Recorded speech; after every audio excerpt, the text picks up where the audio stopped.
మనమే దీనికి శ్రీకారం చుట్టే విధంగా వారు మాట్లాడిన విషయాలు తప్పనిసరిగా మన జీవితాల్లో ఒక పెను మార్పుని తీసుకురాబోతుంది.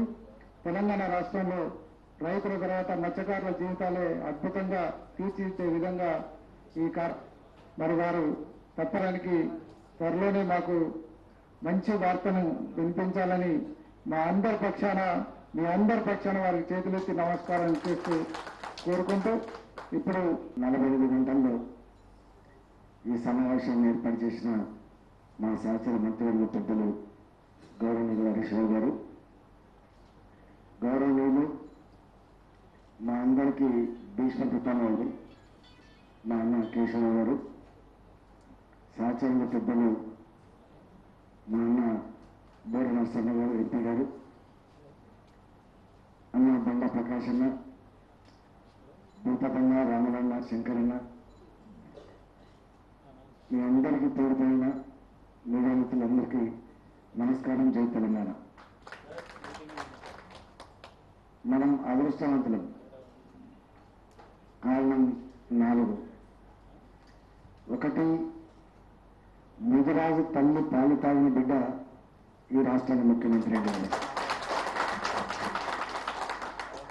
2వది, నాకు కూడా తెలియదు, మా కేశవాన్ని ఇక్కడికి వచ్చేదాకా మనం ఉన్నది అన్న ఆశీర్వాదం ఉన్నది. 3, మా హరీష్ భాయ్కి చుట్టూ వెనుక ముందంతా మనల్లో ఉంటారు. 30 మంది వారు పూర్తిగా నాయకులైన చాలా మంది వారికి అండగా ఉంటారు. రేపు ఇంకా ఎక్కడన్నా అక్కడ ఇక్కడ ఉంటే అందరినీ కలిపి మొత్తం మనల్ని హరీష్ భాయ్కి లింకప్ చేయాల్సి అక్కడ ఉన్నది. వారు ఉన్నారు, నేను కూడా ఉన్నా.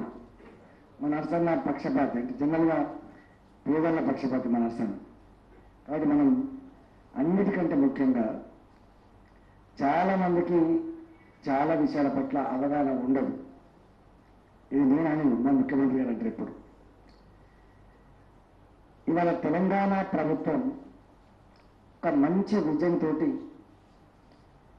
భవిష్యత్తు ఆలోచన చేస్తున్నాం. నేను తెలంగాణ ఉద్యమంలో ఒక మాట ఎప్పుడు చెప్పేది, ఇక్కడ మనలో సమావేశాలు ఏర్పాటు చేస్తే మన ఉద్యమానికి, మన కులానికి, మన వృత్తికి, మన బతుకు అవినాభావ సంబంధం ఉంది. ఇది విజయవంతమైతే మొట్టమొదటిగా బాగుపడే కులం మన కులమే అని చెప్పి 100 సార్లు చెప్పేది. ఇవాళ దాని ఫలితమేందో కళ్ళ ముందు కనపడతా ఉంది. అది మిషన్ కాకతీయ రూపంలో వచ్చింది. మా ముఖ్యమంత్రి గారు నీళ్లను ప్రథమ కర్తవ్యంగా తీసుకున్నారు కాబట్టి సభల్లో చెప్పేది, ఆ కర్తవ్యం నెరవేర్చాలంటే సమర్థవంతంగా పనిచేసే మంత్రి ఉండాలని చెప్పి మా దాంట్లో అంత షార్ప్ ఉన్న మంత్రి మళ్ళీ హరీష్ రావు వేసిందండి.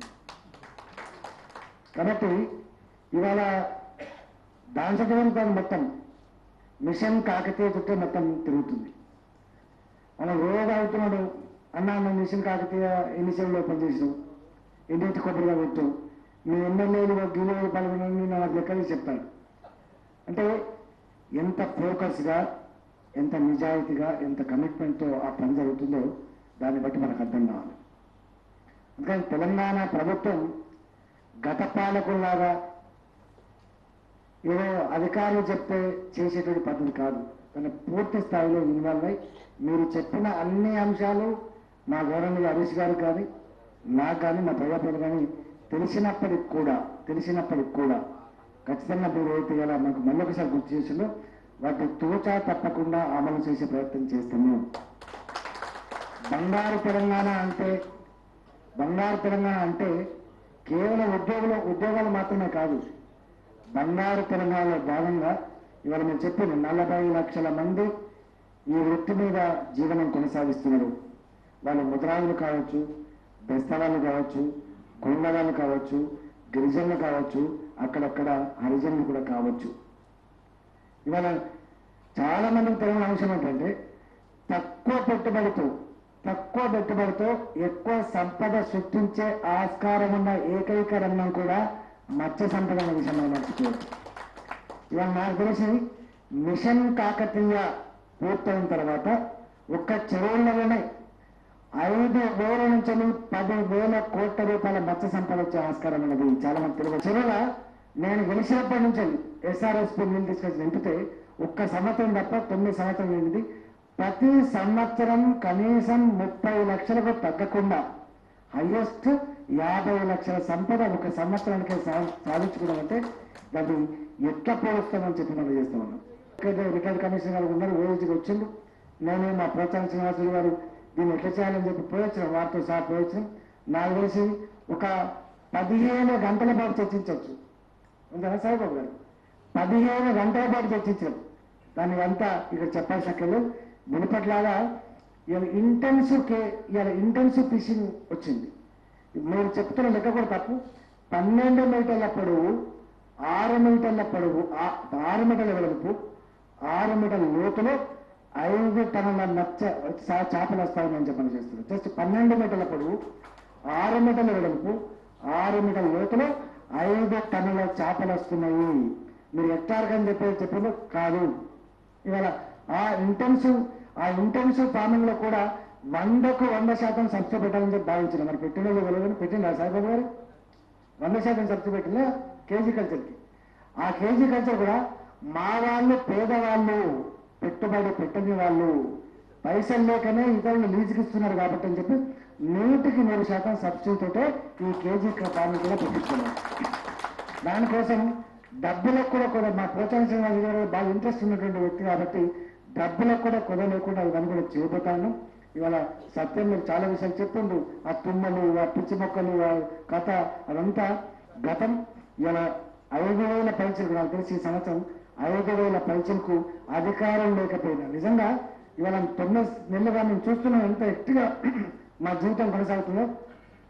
ఇవాళ 3 నెలల కంటే మంచిగా పనిచేసిన సందర్భం లేదు. వాస్తవంగా అధికారులు లేరు, సిస్టమ్ తెలియదు, అర్థమే వరకే కథ గడిచింది. కాబట్టి వచ్చే సంవత్సరం తప్పకుండా ఈ సంవత్సరాన్ని వచ్చే సంవత్సరానికి కలుపు చేసుకునే ఆస్కారం ఉంది. కాబట్టి ఇవాళ చెరువు మొట్టమొదటిగా ఊరి కన్న తల్లి, అది మన కన్న తల్లి అని చెప్పి మనం చేస్తా ఉన్నాం. డెఫినెట్గా ఆర్థికంగా ఎదురెళ్తే అన్ని సమకూరేటువంటి ఆస్కారం ఉంది. కాబట్టి మిషన్ కాకతీయ మనకు ఒక వరం లాంటిది. కాబట్టి వారిని నేను డిస్కస్ చేసినాం అన్న, మనం కొంచెం వాళ్ళకు నమ్మకారం ఎక్కువ ఉంటుంది. కాబట్టి వాళ్ళ భాగస్వామ్యాన్ని పెంచాలి. వాళ్ళకి మీరు వేసేటువంటి రక్షణ కమిటీలలో వాళ్ళకి కనుక ఇస్తే తప్పకుండా వాళ్ళు కాపాడుకుంటారని చెప్పిన నేను మళ్ళా మా మంత్రి గారికి ఒక అష్యూరెన్స్ ఇస్తున్నా. అందరికంటే మీరు చూడండి, మీకు కూడా ఆచరణ చూస్తుంది కాబట్టి అందరికంటే చెరువు మీద మమకారం ఉండే కులం మత్స్యకారుల కులమే మీకు ఎప్పుడు నేను మనవి చేస్తాను.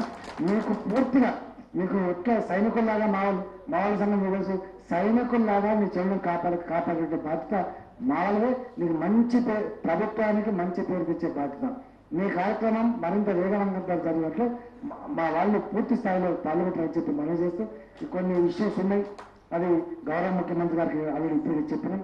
డి నుంచి ఏకి దేశవ్యాప్తంగా కానీ ఈ రాష్ట్రంలో కానీ ఒకే వృత్తి మీద జీవించేటువంటి వాళ్లకు విడివిడిగా ఉండేటువంటి అంశం. నేను మా హరీష్బాయ్ ఇద్దరం కలిసి కొట్లాడిన అసెంబ్లీలో ఈ ఇష్యూ మీద కొట్టడంగా 2008లో రాజశేఖర్ ముఖ్యమంత్రి ఉన్నప్పుడు ఈ మహబూబ్నగర్ జిల్లా షాద్నగర్ ఎన్నికల్లో వాళ్ళు ప్రకటించారు. అది ఒక సంవత్సరం అమలు జరిగింది. వాస్తవం నిజంగా ఒక్క సంవత్సరం అమలు జరుగుతూనే చాలా మంది ఇంజనీరింగ్ డాక్టర్లు అయిండ్రు. ఇవాళ అది ఎక్కడుందో సుప్రీంకోర్టులో మనకు తెలుసు. బీసీ కమిషన్ వేయాలి, మళ్ళీ రిపోర్ట్ సబ్మిట్ చేస్తారు. ఆస్కారం ఉంది, ముఖ్యమంత్రి గారికి ఐడియా ఉన్నది. రెండవది ఇవాళ మత్స్యకారుల విషయంలో నేను మా హరీష్బాయ్ కొంచెం బాగా పోతుంటుంది. ఎక్కడెక్కడ దొరుకుతుంది, ఎక్కడెక్కడ దొరుకుతుంది, ఇద్దరు ఒకరు నవ్వుకుంటుంటుంది. నేనేం పట్టుకొచ్చినా అని చెప్పి ఇద్దరు అనుకుంటే మేమిద్దరం కేవలం మత్స్యకారులు అంటే ఆంధ్ర తప్ప తెలంగాణ లేకపోవు. వాళ్ళకు ఒక్కొక్క భవనానికి 20-25 లక్షల రూపాయలు ఇచ్చింది. అరే ఇక్కడ కూడా తెలంగాణకు అన్యాయం అని చెప్పి మీ ఇద్దరం కొట్లాడితే వారికి ఒక 20 ఇచ్చిండు కమిటాలు, నాకు 20 కమిటాలు ఇచ్చింది. అందులో ఒక కాంగ్రెస్ నాయకుడు అదో అట్లెట్లు వచ్చినాయి హరీష్ రావుకు, అట్లెట్లు వచ్చినాయి ఇంత అని చెప్పి కొట్లాడింది. తర్వాత తెలంగాణ వచ్చింది.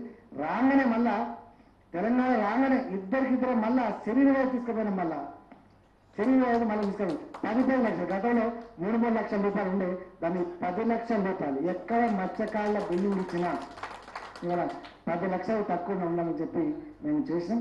ఇవాళ నాకు తెలుసు యాదవ సంఘానికి ఇచ్చిండు. మా బండ ప్రకాశం అందరూ వచ్చి అంటాం, అగో రాయంలో ఎందుకు సపోర్ట్ చేయట్లేదు, మా నూరాలు తల్లిపాలు తాగిందని చెప్పి ముఖ్యమంత్రి చెప్తాంటాడు, బాగానే వచ్చేస్తుంది. మరి మాకు ఇక్కడ బంగ్లా అని చెప్పినట్టు 100% వస్తాను, భూమి వస్తుంది, పైసలు వస్తాయి, ఇంటిలో మీ సమస్య తప్పకుండా పరిష్కారం అయితే. కాకపోతే కొంత ఇన్కమ్ ఉంది, కొంత ఇన్కమ్ ఉంది తప్ప ఇంకోటి ఏం లేదు. తప్పకుండా మీ డిమాండ్స్ ఏవైతుందో వాటి విషయంలో మా హరీష్ భాయ్కి తోడుగా నేను కూడా పూర్తిగా అండగా ఉంటానని చెప్పి వినయం చేస్తూ సెలవు ఇస్తుగా జరుగుతున్నాను. మా ముఖ్యమంత్రి గారిని అడగాలి, ఇట్లా పాలసీ మ్యాటర్ చెప్పేటట్టు ఉండదు. ఈ ప్రపోజల్ మేము మీటింగ్ జరిగినట్టుగా చెప్తాము ముఖ్యమంత్రి గారికి. ఈ ఆసరా పెన్షన్ల విషయంలో ఇతరత్ర ఇంకా డిమాండ్ విషయంలో తప్పకుండా చెప్పే ప్రయత్నం.